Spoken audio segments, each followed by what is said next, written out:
नमस्कार। आज हामी कक्षा 9 को विज्ञान विषय अन्तर्गत बल पाठ पढ्नेछौँ।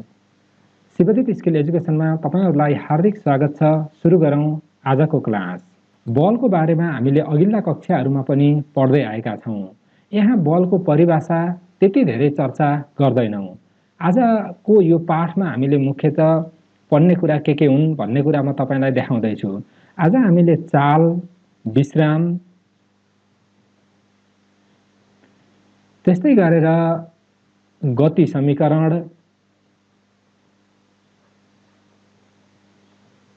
गति सम्बन्धी समीकरण यिनी कुराहरू यो पाठमा पढ्नेछौँ।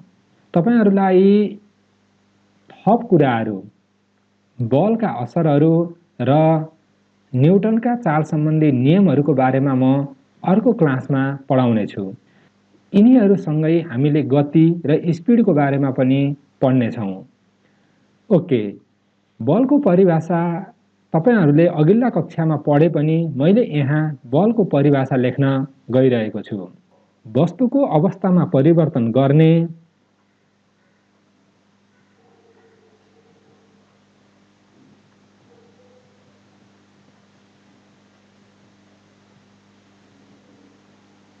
परिवर्तन गर्ने वा गर्न खोज्ने बाह्य तत्त्वलाई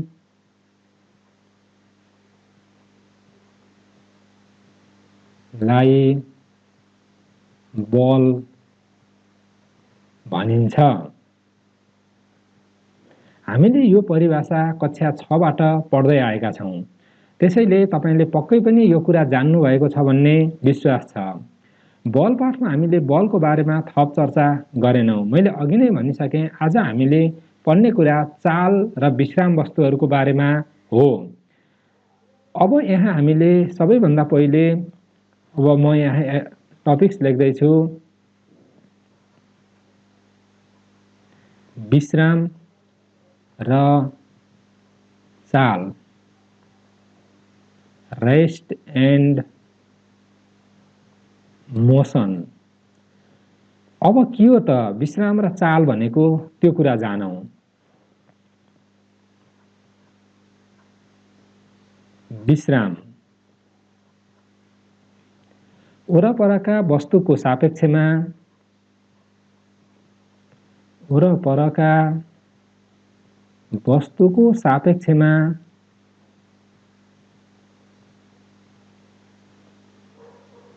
कुनै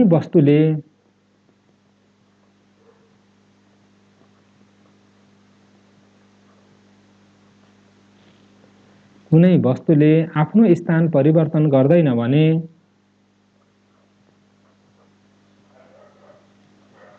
आफ्नो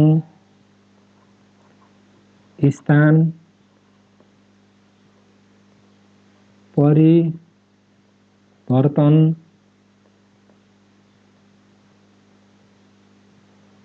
गर्दैन भने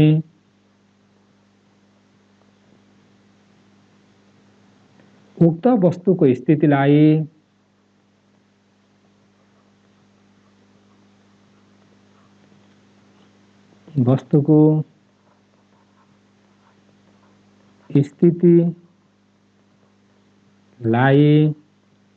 विश्राम भनिन्छ।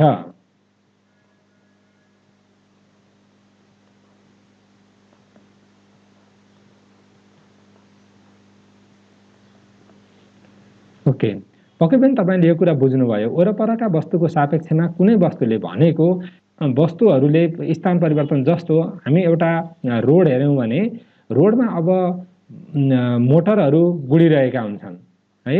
मोटरहरू गुडिरहेका हुन्छन्, तर त्यसैको साइडमा रहेका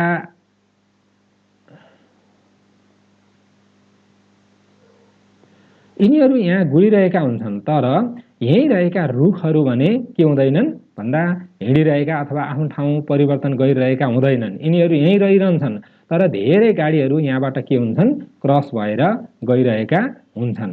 त्यसैले गर्दा हामीले के भन्न सक्छौँ त भन्दा वरिपरिका वस्तुको सापेक्षमा स्थान परिवर्तन गर्ने र स्थान परिवर्तन नगर्ने जस्तो यहाँ रुखहरू विश्राममा छन्, विश्राममा छन् भने यो बस भनेको के छ भन्दा अथवा गाडीहरू के छन् त भन्दा चालमा छन्।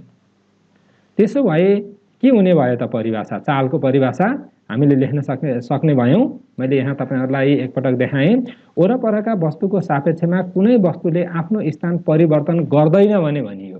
भनेपछि परिवर्तन गर्छ भने उक्त वस्तुको स्थितिलाई चाल भनिन्छ। केही पनि परेन, यहाँ मात्रै तपाईले गर्दैन भने भनेको ठाउँमा गर्छ भने। लेखौँ फेरि एकपटक चालको परिभाषा।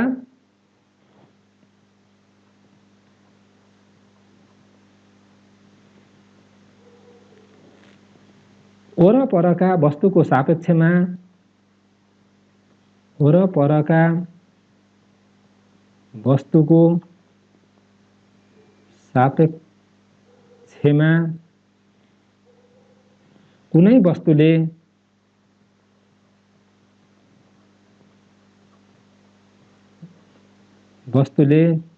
आफ्नो स्थान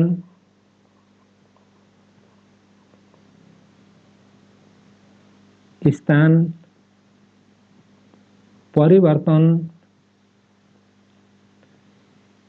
गर्दछ भने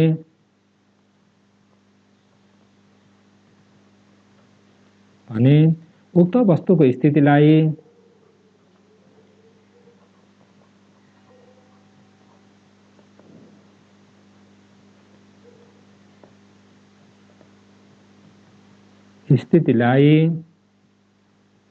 चाल भनिन्छ।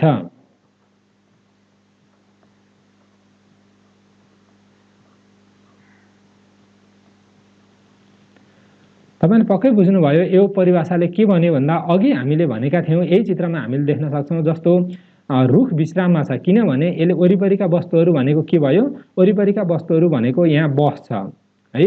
अब यहाँ हिँडिरहेको मानिस हुन सक्यो, जस्तो मानिस केमा हुन्छ सामान्य। अब यसलाई चाहिँ हेर्यो भने यो चालमा जान सक्छ, कहिलेकाहीँ यो फेरि विश्राममा पनि रहन सक्छ भने। यस्तै गरेर हामीले बुझ्नुपर्ने कुरा के छ भन्दा स्थान परिवर्तन गरेको छ कि छैन भन्ने कुराको आधारमा हामीले कुनै पनि वस्तु चालमा छ कि विश्राममा छ भन्ने कुरा बुझ्नुपर्ने हुन्छ। जस्तो वरपरका वस्तुको सापेक्षमा कुनै वस्तुले आफ्नो स्थान परिवर्तन गर्दैन भने उक्त वस्तुको स्थितिलाई विश्राम भनिन्छ। वरपरका वस्तुको सापेक्षमा कुनै वस्तुले आफ्नो स्थान परिवर्तन गर्दछ भने उक्त वस्तुको स्थितिलाई चाल भनिन्छ है। उक्त वस्तुको स्थितिलाई चाल भनिन्छ। यस प्रकारले तपाईले सम्झनु पर्यो। पक्कै पनि विश्राम र चालको बारेमा बुझ्नुभयो भन्ने विश्वास लागेको छ। अब हामीले हेरौं वेग र गति।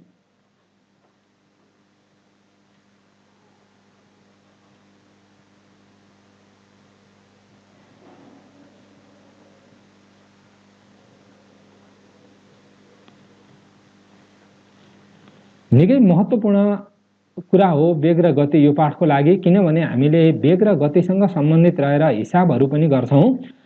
अब यहाँ हामीले सबैभन्दा पहिले परिभाषा जानौं। कुनै वस्तुले एकाइ समयमा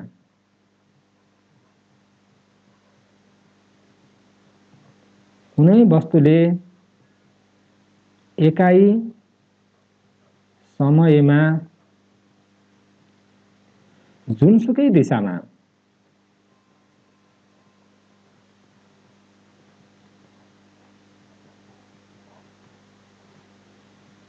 पार गरेको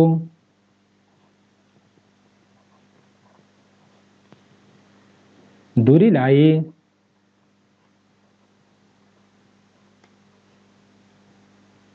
वेग भनिन्छ।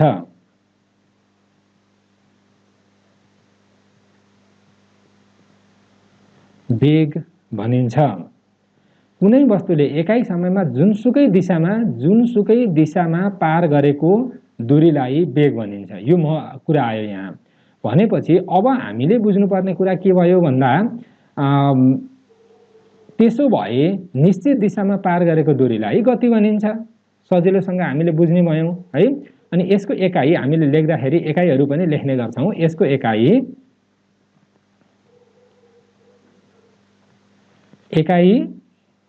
यसको एसआई एकाइ है, मैले यसलाई मिटर लेखेँ। यसको एसआई एकाइ मिटर प्रति सेकेन्ड हुन्छ। कुनै वस्तुले एकाइ समयमा भनेपछि पार गरेको दूरी भागा समय, यसलाई भनिन्छ वेग। अब हामीले गतिको परिभाषा जानौं। कुनै वस्तुले एकाइ समयमा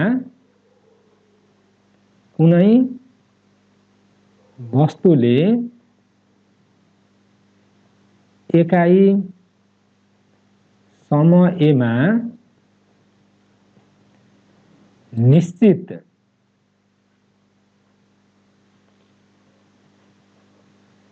दिशामा पार गरेको दूरीलाई गति भनिन्छ।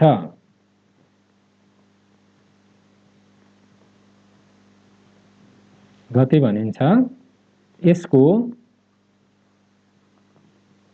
एसआई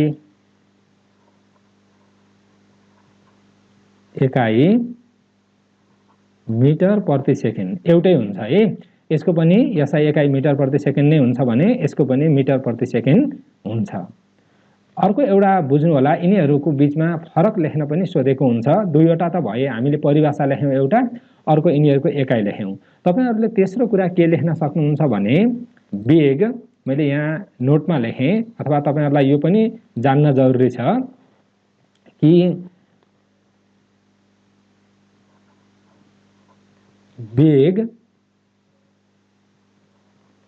स्केलर राशि हो भने गति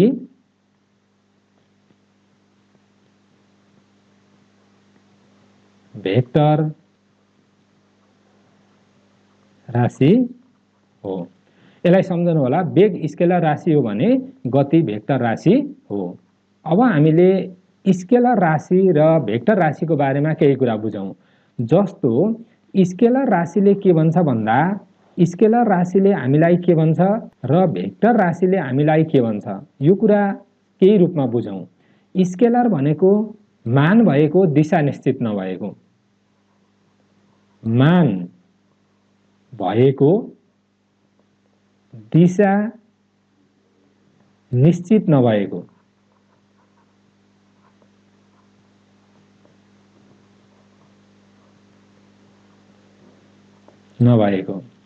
यसमा भेक्टर राशिमा के हुने भयो, मान र दिशा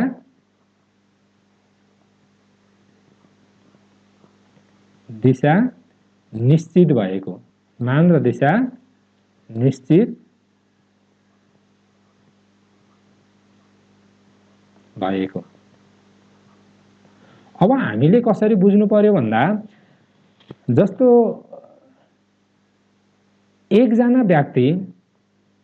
व्यक्ति घुमाउरो बाटोमा दौडिरहेको छ भनेको, घुमाउरो बाटोमा दौडिरहेको छ, यसरी दौडिरहेको छ भने यस्तो प्रकारको मोसनलाई हामीले के भन्छौं भन्दा स्केलर राशि भन्छौं। यसमा कुनै दिशा छैन, कहिले पूर्व कहिले पश्चिम उत्तर दक्षिण घुम्दै यो हिँडिरहेको छ। तर कुनै एउटा व्यक्ति स्ट्रेट सरल रेखामा पूर्वतिर गइरहेको छ, मानौं पूर्वतर्फ गइरहेको छ भने अब यसलाई हामीले के भन्यौं, पूर्वतिर गयो, मान पनि छ, पूर्व भनेको दिशा पनि भयो। त्यसैले गर्दा यसलाई हामीले के भन्छौं, भेक्टर राशि भन्छौं। यो प्रकारले तपाईले बुझ्नु होला। यसमा यहाँ हामीले गति र वेगमा अथवा वेग र गतिमा हामीले पढ्यौं, कुनै वस्तुले एकाइ समयमा जुनसुकै दिशामा पार गरेको दूरीलाई वेग भनिन्छ। यसको एसआई एकाइ मिटर प्रति सेकेन्ड हुन्छ भने कुनै वस्तुले एकाइ समयमा निश्चित दिशामा पार गरेको दूरीलाई गति भनिन्छ। यसको एसआई एकाइ मिटर प्रति सेकेन्ड नै हुन्छ। र यिनीहरू मध्ये यहाँ मैले भने वेग स्केलर राशि हो भने गति भेक्टर राशि हो। मान भएको दिशा निश्चित नभएकोलाई हामीले स्केलर राशि भन्छौं भने भेक्टर राशि भनेको मान र दिशा निश्चित भएकोलाई हामीले भेक्टर राशि भन्छौँ। मैले यहाँ तपाईँहरूलाई उदाहरण दिएँ, एउटा कुनै पनि व्यक्ति यसरी घुमाउरो बाटोमा, घुम्ती भएको बाटोमा हिँडिरहेको छ भने यसलाई हामीले के भन्छौँ, स्केलर राशि भन्छौँ। भने निश्चित भनेको एउटा स्ट्रेट बाटोमा पूर्वतिर अथवा दक्षिणतिर अथवा पश्चिमतिर उत्तरतिर कता हिँडेको छ, यदि दिशा निश्चित भयो भने त्यसलाई हामीले के भन्छौँ भन्दा भेक्टर राशि भनेर भन्छौँ। तपाईले वेग र गतिको बारेमा बुझ्नुभयो, साथै स्केलर राशि र भेक्टर राशिको बारेमा पनि बुझ्नुभयो भन्ने विश्वास छ। अब हेरौँ समान गति।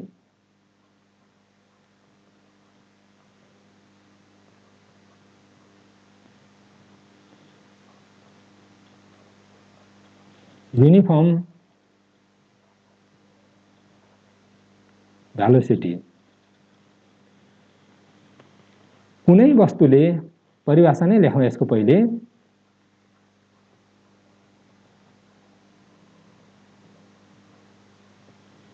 कुनै वस्तुले एउटा सरल रेखामा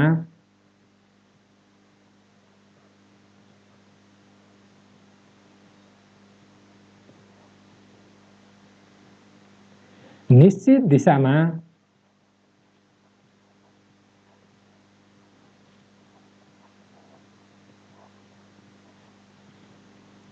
प्रत्येक सेकेन्डमा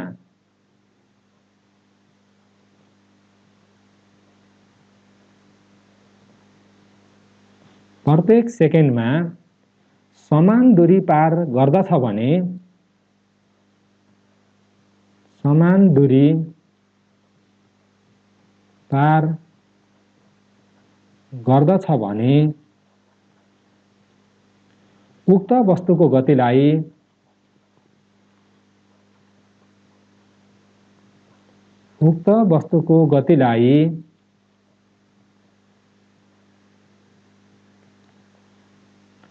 समान गति भनिन्छ।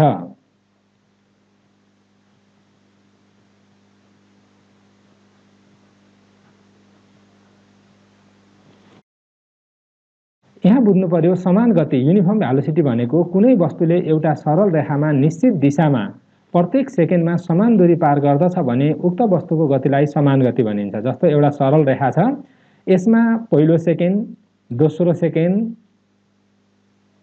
तेस्रो सेकेन्ड, यो सबै अवस्थामा यहाँदेखि यहाँसम्मको दूरी जति छ बराबर, यो दूरी बराबर हुनु पर्यो, यो दूरी बराबर हुनु पर्यो।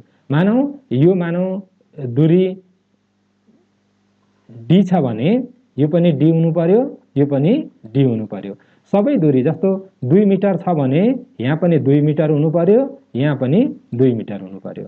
र यो दिशा मानौ दक्षिण छ भने सधैँ ऊ दक्षिणतिर नै गइरहेको हुनु पर्यो। जबसम्म ऊ दक्षिणतिर जान्छ तबसम्म मात्रै यसलाई हामीले समान गति भन्न सक्छौँ। है, तपाईले बुझ्नुपर्ने कुरा यति नै हो। जस्तो एउटा गाडी यहाँ हुन सक्यो, यो गाडी अब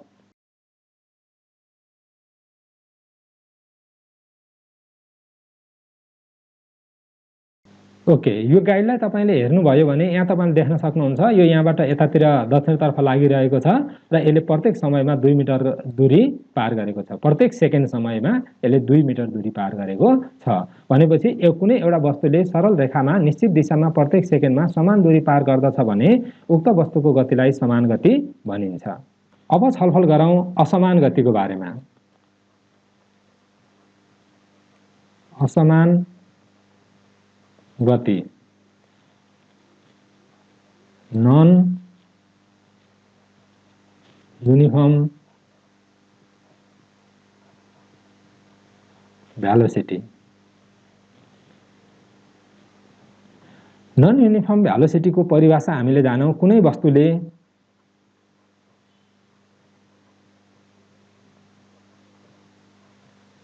कुनै वस्तुले प्रत्येक सेकेन्डमा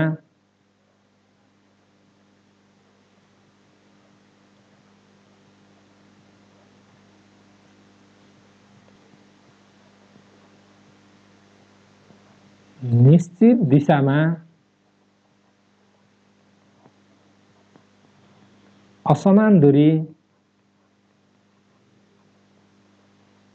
अघि के थियो, समान दूरी थियो, भने अहिले असमान दूरी पार गर्दछ भने त्यसलाई असमान गति भनिन्छ। त्यसलाई असमान गति भनिन्छ।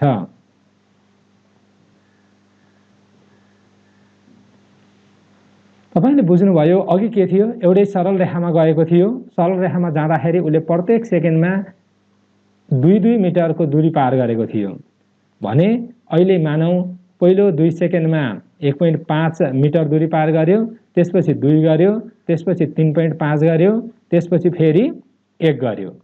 यस्तो प्रकारको जुन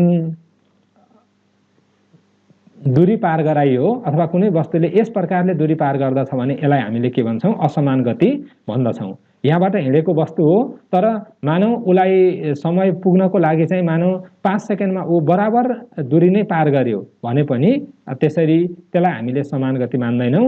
असमान गति भनेको हामीले प्रत्येक सेकेन्डमा हेर्छौँ र प्रत्येक सेकेन्डमा उसको गति समान रूपले गइरहेको हुनु पर्यो र ऊ हामीले हेर्दाखेरि ऊ निश्चित दिशामा सरल रेखामा गएको पनि हुनु पर्यो।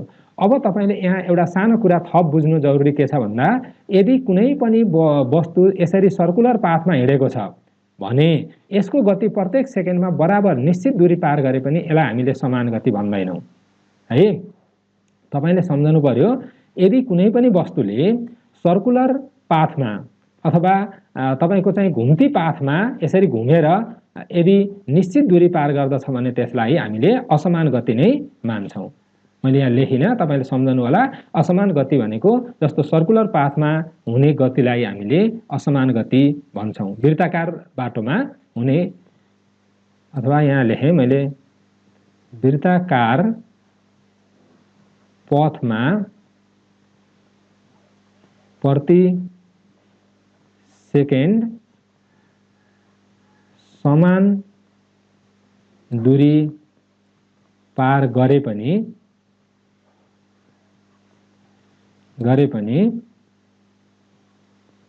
उक्त गतिलाई असमान गति भनिन्छ। ल यो पनि तपाईहरुले सम्झनुहोस्। वृत्ताकार अथवा तपाईको चाहिँ घुम्ती भएको बाटो जस्तो यस डाइरेक्सन होस् अथवा अरु कुनै डाइरेक्सन होस्, यसरी ऊ कुनै पनि बाटोमा भनेको यदि स्ट्रेट बाटोमा बाहेक अन्य कुनै पनि बाटोमा हिँडेको छ भने त्यसलाई वेग नै भन्छौँ र त्यतिखेर हामीले प्रति सेकेन्ड बराबर दूरी नै पार गरिरहेको छ। जस्तो धावकहरू भयो, म्याराथनमा यसरी हिँडे, म्याराथन भन्दा पनि जस्तो दौडहरू एथलेटिक्सहरूमा यदि खेलाडीहरू सर्कुलर बाटोमा हिँडेका छन् भने त्यतिखेर तिनीहरूको गतिलाई हामीले के भन्दैनौँ भन्दा समान गति भन्दैनौँ, उनीहरूको गतिलाई असमान गति भन्छौँ। अब जानौँ प्रवेग।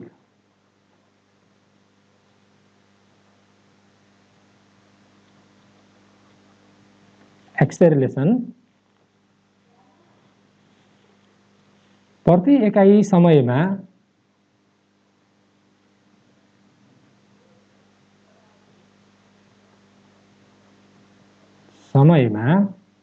कुनै वस्तुको गति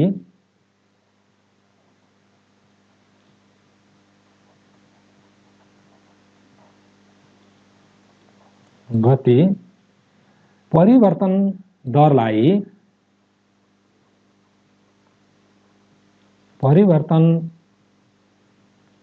दरलाई प्रवेग भनिन्छ। प्रवेगको SI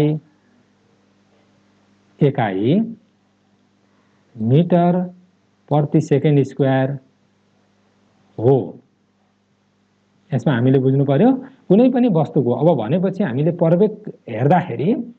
प्रवेग हामीले हेर्दाखेरि अब वस्तुले दूरी चाहिँ पार गरेको मिटरमा हुनु पर्यो र अब सेकेन्डमा कति गतिमा परिवर्तन भएको छ त्यो कुरा हेर्नु पर्यो, टाइम है। भनेको अब हामीले के लेख्न सक्ने भयौं त भन्दा त्यसैले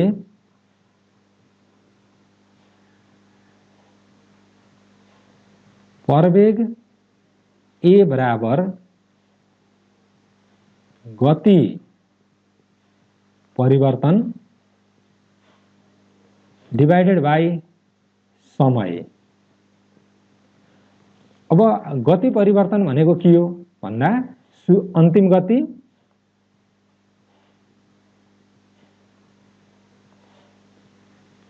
अन्तिम गतिलाई हामीले v ले जनाइन्छ माइनस सुरुको गति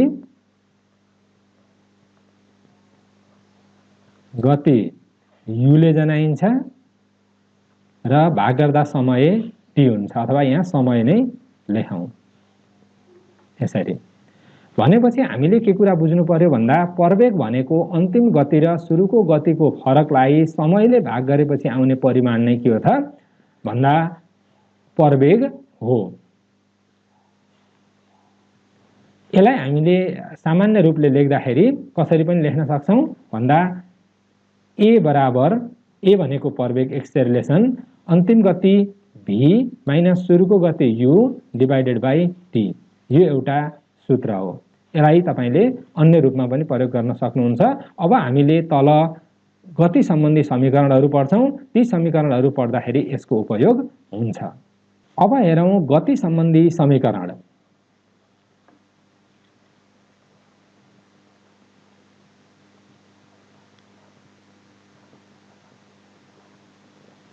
गति सम्बन्धी समीकरण, यसको परिभाषा मैले यहाँ लेखेँ, स्थानान्तरण यस सुरुको गति u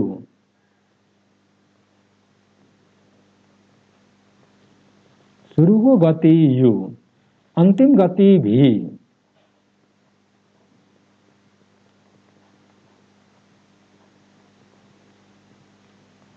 प्रवेग a र समय t सम्मिलित समीकरणलाई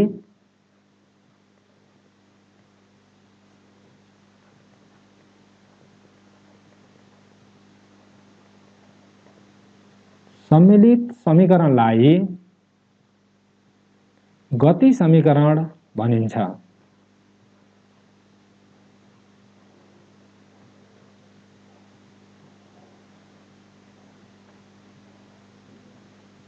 ल तपाईले बुझ्न सक्नुहुन्छ हामीले सामान्यतया यसका हिसाबहरू सुभात yes you V A T यी चीजहरूको रूपमा पनि लेख्ने गर्छौं है। सुभातको हिसाब भनेर हामीले सम्झिने पनि गर्थ्यौं। भनेपछि यस यु भी ए र टी सम्मिलित समीकरणलाई के भनिन्छ गति समीकरण भनिन्छ। यहाँ मैले एउटा नोट जस्तो टिपाएँ, तपाईले यसलाई सम्झनु होला। गति समीकरण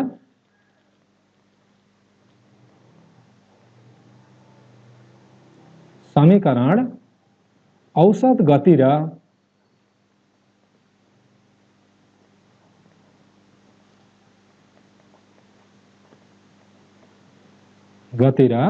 प्रवेग को परिभाषाबाट अथवा प्रवेगको सूत्रबाट भन्न पनि मिल्छ, किनभने परिभाषाबाट हामीले सूत्र बनाउँछौं र त्यही सूत्र प्रयोग गर्छौं, प्रमाणित गर्न सकिन्छ।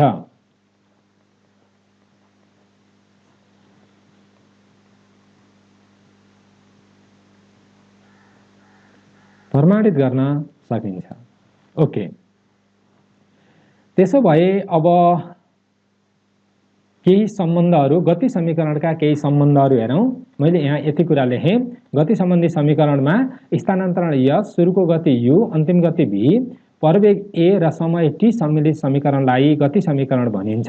गति समीकरण औसत गति र प्रवेगको परिभाषाबाट प्रमाणित गर्न सकिन्छ। तपाईहरुलाई मैले यो जुन अहिले मैले लेखिरहेको छु, यी परिभाषाहरू लगायत अन्य कुराहरूको बारेमा इन्फर्मेसन, यसको मैले पीडीएफ फाइल तपाईहरुलाई तल डिस्क्रिप्सन बक्समा दिनेछु। त्यो कुरा तपाईले त्यहाँबाट डाउनलोड गरेर हेर्न सक्नुहुनेछ। र अन्य कुनै जानकारीहरू तपाईले यहाँ बुझ्नु भएन वा अस्पष्टता भयो भने अवश्य पनि कमेन्ट गरेर सोध्नु होला। यो भिडियोलाई लाइक गर्नु भएको छैन भने लाइक गर्नु होला, सब्स्क्राइब गर्नुभएको छैन यो च्यानललाई भने सब्स्क्राइब गर्नुहोला। अहिले हामी यहाँभन्दा अगाडि बढ्छौँ। सबैभन्दा पहिले हामीले ए, भी, यु र टी को सम्बन्ध हेरौँ है। यसको सम्बन्ध हेरौँ। अब यसको सम्बन्ध लेख्नको लागि तपाईहरुले बुझ्नुपर्ने कुरा के छ भन्दा ए को परिभाषा, प्रवेगको परिभाषा के हो भन्ने कुरा खोजौँ। प्रवेगमा मैले यहाँ लेखेको छु, प्रवेग भनेको ए बराबर गति परिवर्तन अपन समय र हामीले यहाँ सूत्र लेखेका छौँ अन्तिम गति v माइनस सुरुको गति u अपन समय t, ए बराबर v minus u upon t। त्यसैले गर्दा अब हामीले यहाँ डाइरेक्ट लेख्छौँ वी हैव ए बराबर v minus u upon t और at बराबर v minus u। Therefore v बराबर u प्लस at। यो हामीले u लाई यता लग्यौं, यता लाग्दा a प्लस at भयो। लेख्दा चाहिँ हामीले v लाई अगाडि लेख्यौं u प्लस at। यस प्रकारले परिवर्तन गरेर हामीले लेख्न सक्यौं। यसलाई समीकरण 1 लेखेँ। त्यसैले गर्दा हामीले यहाँ के पायौं त भन्दा a, v, u र t को सम्बन्ध यस प्रकारले हामीले पायौं है। अब 2 मा हेरौं। यस u, v र t को सम्बन्ध। अब हामीले दोस्रोमा हामी गयौं। दोस्रोमा हामीले यो सम्बन्ध हेरौं।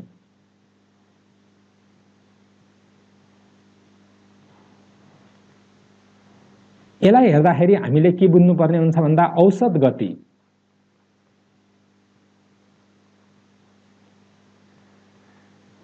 हामीलाई के थाहा छ भन्दा औसत गति बराबर सुरुको गति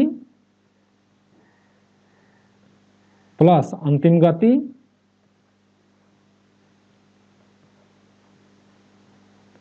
भागा 2। एभरेज निकाल्ने भनेको यही हो, सुरुको गति र अन्तिम गतिलाई जोड्ने र 2 ले भाग गर्ने भनेपछि अब औसत गति हामीले निकाल्न सक्ने भयौं। औसत गति निकालिसकेपछि अब यहाँ जम्मा पार गर्ने दूरी, यसमा हामीले लेख्छौं जम्मा वस्तुले पार गर्ने दूरी बराबर औसत गति। औसत गतिलाई हामीले अब कति समयसम्म त्यो गतिमा हिँड्यो भन्नको लागि समयले गुणान गर्यौं भने हामीले के पाउँछौं भन्दा वस्तुले पार गर्ने दूरी पाउँछौं। यदि त्यसो हो भने वस्तुले पार गर्ने दूरीलाई यसले जनाउँदाखेरि और हामीले अब सूत्र लेखौं यस बराबर औसत गति भनेको सुरुको गति u plus v upon 2 into t हुने भयो। समयले हामीले औसत गति माथि लेखेका छौं, सुरुको गति प्लस यहाँ तपाईले देख्न सक्नुहुन्छ सुरुको गति प्लस अन्तिम गति भागा 2। त्यसैले भागा 2 यति हामीले गर्यौं। यस प्रकारले हामीले के पायौं त भन्दा दोस्रो समीकरण पायौं। यसमा यो सूत्रमा कुन कुन चलहरू छन् अथवा हाम्रा भौतिक परिमाणहरू छन् भन्दा यस भनेको वस्तुले पार गरेको दूरी, u भनेको सुरुको गति, v भनेको अन्तिम गति, 2 भनेको त अब नम्बर भइहाल्यो t। यस प्रकारले हामीले दोस्रो समीकरण निकाल्न सक्यौं। अब हामी तेस्रो सम्बन्धमा जाउँ। u, a, s र v बीचको सम्बन्ध।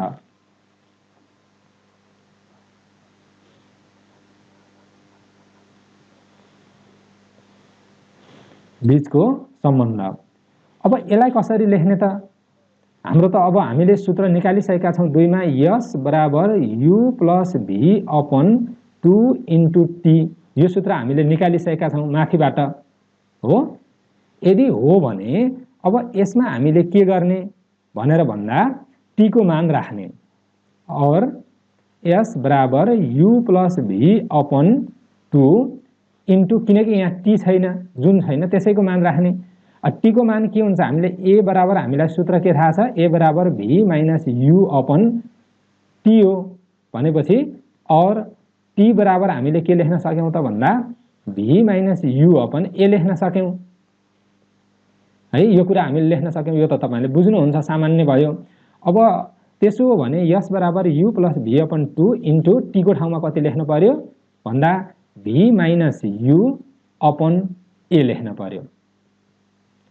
अब तपाईले यहाँ के देख्नुहुन्छ भन्दाखेरि हामीलाई सूत्र एउटा अर्को सूत्र के थाहा छ भन्दा a square minus b square बराबरको फर्मुला के हुन्छ, a minus b a plus b हुन्छ अथवा a प्लस b माइनस, यो फर्मुला हुन्छ। भनेपछि तपाईले यहाँ हेर्नुभयो भने ठ्याक्कै त्यही पाउनुहुन्छ। u माइनसमा छ, यहाँ v प्लस u लेख्यो भने अझ थप सजिलो हुने भयो। भनेपछि और s बराबर तपाईले यहाँ लेख्न सक्नुहुन्छ, v अगाडि नै मानौं, अब v प्लस u छ भनेर मानौं। त्यसो हो भने तपाईले के लेख्न सक्नु हुने भयो, v square minus u square upon 2a पाउनु भयो। यस प्रकारले तपाईले यसको एउटा रिलेसन पाउनु भयो।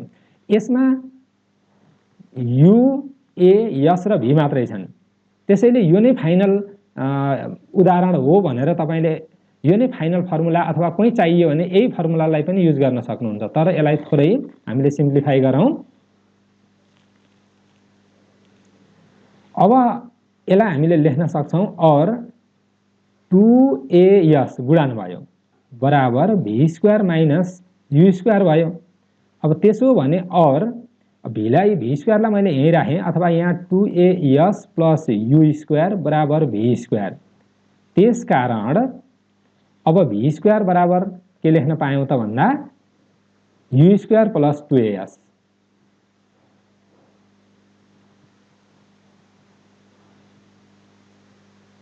u square plus v square बराबर u स्क्वायर प्लस 2as। यो हाम्रो फाइनल 3 नम्बर रिलेसन भयो। यस प्रकारले तपाईले यो निकाल्न सक्नुहुन्छ, केही पनि छैन। यी सबैभन्दा पहिले अब यो फर्मुला त तपाईहरुले सम्झिसक्नु भएको छ पक्कै पनि। अब यो सम्झिसकेपछि तपाईले यहाँ हामीले के गर्यौं भन्दा अब यहाँ t छैन, त्यसैले गर्दा t लाई हटाउनको लागि हामीले t को मान राख्यौं। यो कुरा हामीले कसरी राख्यौं यहाँबाट बुझ्न सक्छौं है। यस प्रकारले तपाईले यो तेस्रो नम्बरको फर्मुला निकाल्न सक्नुहुन्छ। र अब हामीले एउटा सम्बन्ध हेर्दै छौं, s u a र t बीचको अथवा t बीचको सम्बन्ध, t बीचको सम्बन्ध। यो सम्बन्ध हामीले यहाँ हेर्न गइरहेका छौं चौथो नम्बरमा। अब हामीलाई के थाहा छ भन्दा यसमा हामीले सुरु गरौं, s बराबर u plus v upon 2 into t, यो हामीलाई थाहा छ। और s बराबर u प्लस v भनेको कति हामीले माथि निकालिसकेका छौं, u प्लस at हो भागा 2 छँदैछ इन्टु t लेखियो। और s बराबर u जोड्दाखेरि 2u plus at divided by 2 into t छँदैछ। अब गुणन गरौँ यिनीहरूलाई माथि। और s बराबर 2ut प्लस at स्क्वायर हुने भयो। भनेपछि अब डिवाइडेड 2 त छँदैछ। अब यसलाई हामीले यहाँ लेख्न सक्छौं, यसलाई हामीले थप लेख्न सक्ने भयौं कसरी भन्दा अब s बराबर 2ut प्लस यति भयो। अब 2 ले यसलाई हामीले कति काट्छ त्यो लेख्न सक्यौं, s बराबर 2ut भागा 2 प्लस at स्क्वायर को भागा 2 भयो। और यसलाई हामीले लेख्न सक्यौं s बराबर 2 ले 2 कट्यो ut प्लस यसलाई हामीले 1/2 लेख्न सक्यौं at स्क्वायर। यस प्रकारले हामीले के गर्न सक्यौं भन्दा फाइनल रिजल्ट निकाल्न सक्यौं। तपाईले बुझ्न जरुरी छ कि s u a र t बीचको सम्बन्ध यो किताबमा फरक लेखेको छ, तपाईले एकपटक हेर्नुभयो भने। र यसैलाई हामीले IV अर्थात 4औं नम्बरको सम्बन्ध भनेर मान्छौं र यो धेरै नै प्रयोग भइरहेको हुन्छ। यस प्रकारले हामीले गति सम्बन्धी समीकरणहरू यहाँ निकाल्यौं। अब मैले तपाईहरुलाई गति सम्बन्धी हिसाब गर्दाखेरि ध्यान दिनुपर्ने केही कुराहरुको बारेमा मैले यहाँ बताउन गइरहेको छु। गति सम्बन्धी समीकरणबाट हिसाब गर्दा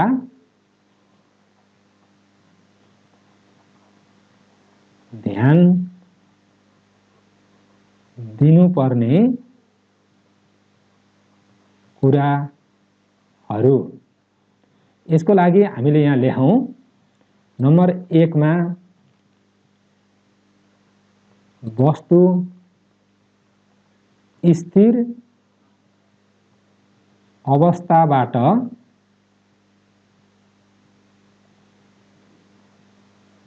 चल्न सुरु गरेको छ भने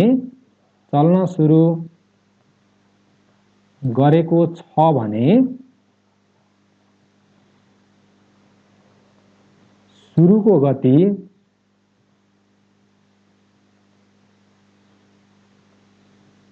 गति u बराबर 0 हुन्छ अथवा सुरुको गति 0 हुन्छ भनेर तपाईले बुझ्नु पर्यो। नम्बर 2 मा लेखौं यदि वस्तु चालबाट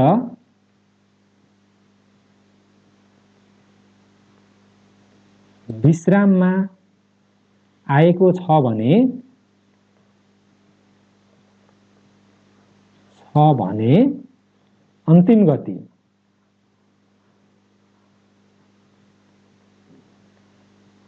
अन्तिम गति v बराबर 0 हुन्छ। नम्बर 3 मा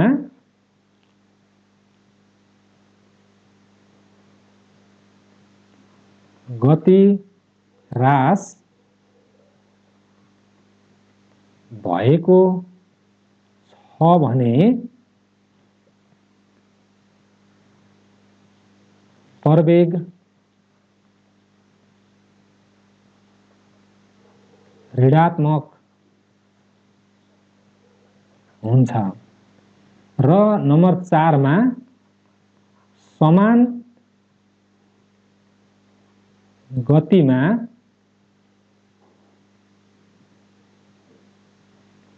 रहेको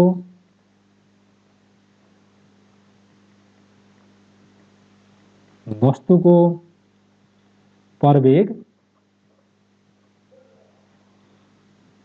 0 हुन्छ। ल यति कुरा तपाईले हिसाब गर्दा सम्झिनु पर्यो है। यति सम्झनु भयो भने मैले यहाँ लेखेँ गति सम्बन्धी समीकरणबाट हिसाब गर्दा ध्यान दिनुपर्ने कुराहरू। हिसाब मैले तपाईहरुलाई गराउँछु एउटा क्लासमा। वस्तु स्थिर अवस्थाबाट चल्न सुरु गरेको छ भने सुरुको गति u बराबर 0 हुन्छ। यदि वस्तु चालबाट विश्राममा आएको छ भने अन्तिम गति v बराबर 0 हुन्छ र गति ह्रास भएको छ भने प्रवेग ऋणात्मक हुन्छ र समान गतिमा रहेको वस्तुको प्रवेग 0 हुन्छ। यस प्रकारले हामीले यी कुराहरूबाट हिसाब गर्न सक्छौं। मैले तपाईहरुलाई यो सोर्स फाइल तल कमेन्ट बक्समा दिनेछु जहाँबाट तपाईले डाउनलोड गरेर प्रयोग गर्न सक्नुहुन्छ, हेर्न सक्नुहुन्छ। यसमा लेखिएका कतिपय कुराहरू बुझाउनको लागि थप पनि लेखिएका हुन्छन्, तिनीहरूलाई मैले दिनेछु। जस्तो सुरुदेखि नै लेखिएका यी परिभाषाहरूलाई म तपाईहरुलाई दिनेछु। जस्तो कतिपय ठाउँमा अब यिनी लाइनहरू तानिएको हुन्छ, यिनीहरूलाई सामान्य रूपमा लिनु होला। कतिपय अवस्थामा अब बुझाउनको लागि चित्रहरू बनाउँदाखेरि यो किन बन्यो भन्ने हुन सक्छ। त्यो भिडियोसँगै तपाईले यो फाइललाई हेर्नुभयो भने तपाईले थप नोटहरू बनाइरहनु पर्दैन, अथवा तपाईले बिस्तारै कसरी लेख्ने भनेर मैले भने अनुसार तपाईले लेख्न सक्नु भएन भने यहाँबाट हेरेर पनि लेख्न सक्नुहुन्छ है। मैले यो नोट तपाईलाई पीडीएफ फाइलको रूपमा तल डिस्क्रिप्सन बक्समा राखिदिने छु, त्यहाँबाट डाउनलोड गरेर हेर्नु होला। पक्कै पनि तपाईले आजको क्लासबाट केही महत्त्वपूर्ण कुराहरू सिक्नु भयो भन्ने विश्वास छ। तपाईहरु अहिलेको यो अवस्थामा पढाइमा कुनै समस्या छ, तपाईले पढ्न राम्रोसँग पाइरहनु भएको छैन र तपाईसँग सोध्ने क्वेशनहरू छन्, सोध्न पाइरहनु भएको छैन भने तल कमेन्ट गरेर सोध्नुस्, अथवा तपाईं शिवदीप स्किल एजुकेसनको फेसबुक पेजमा गएर फेसबुक पेजलाई लाइक गर्नुस् र त्यहाँ गएर म्यासेज गर्नुस्। म्यासेज गर्नुभयो भने मैले तपाईहरुलाई जवाफ दिनेछु। तपाईको परीक्षा राम्रो होस्, तपाईको दिन शुभ रहोस्। तपाईलाई धन्यवाद।